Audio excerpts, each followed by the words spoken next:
விஜய் போகலன்னு வச்சுக்கோங்க, இரண்டாம் கட்ட தலைவர்கள் யாராவது ஒருத்தரை போய் பார்க்க சொல்லிட்டு இல்ல அவரு அதுல தெளிவா இருக்காரு.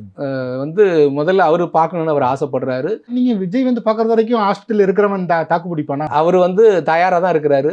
2 நாளா தயாரா தான் இருக்கிறாரு. எப்போ வேணாலும் பார்க்க போகணும்னு அவர் தயாரா இருக்காரு. ரொம்ப வேதனையில் இருக்கிறாரு.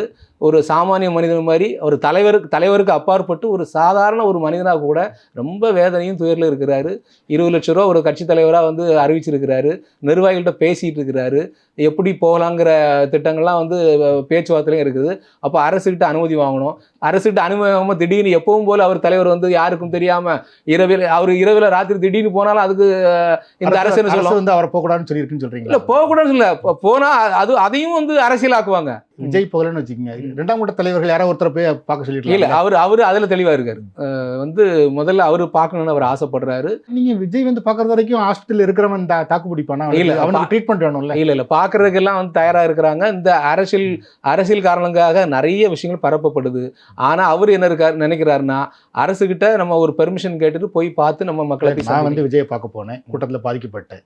எனக்கு அடுத்த போர்க்கால நடவடிக்கையில் அடுத்த 2 மணி நேரத்துக்குள்ள நான் ஹாஸ்பிட்டலுக்கு போய் எனக்கு ஒரு ட்ரீட்மெண்ட் கிடைக்கலன்னா நான் செத்து போகிறதுக்கான வாய்ப்பு இருக்குங்கிறப்ப என் தலைவர் அதுக்கான ஏற்பாடை பண்ணாமல் வீட்டில் போய் உட்காந்துக்கிட்டு கவர்மெண்ட் அனுமதி கேட்டுக்கிட்டு இருக்காங்கிறத நான் எப்படி ஏற்றுக்க? இல்லை இப்போ பேசிகிட்டு இருக்கும்போது கூட வந்து வந்து இனி கூட போகலாம், உடனே கிளம்பி அவங்களாம் தயாராக தான் இருக்கிறாங்க. போகலான்னு சொல்கிறீங்க, போகலையே.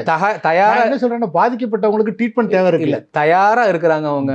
ஆனால் இனியும் வந்து அங்கே போய் போகிற இடங்கள்ல வர இடங்கள்ல இனி ஏதாவது ஒரு சின்ன விஷயங்கள் நடந்தால் கூட அதுவும் ஒரு தேவையில்லாத பதட்டத்தையும் தேவையில்லாத ஒரு அவப்பெயரையும் நம்ம வந்து ஏற்படுத்தக்கூடாதுங்கிறதுக்காக தான் அவர் இருக்கிறார். தவிர அவங்க எல்லாம் பேசி ரெடியாக தான் இருக்கிறாங்க.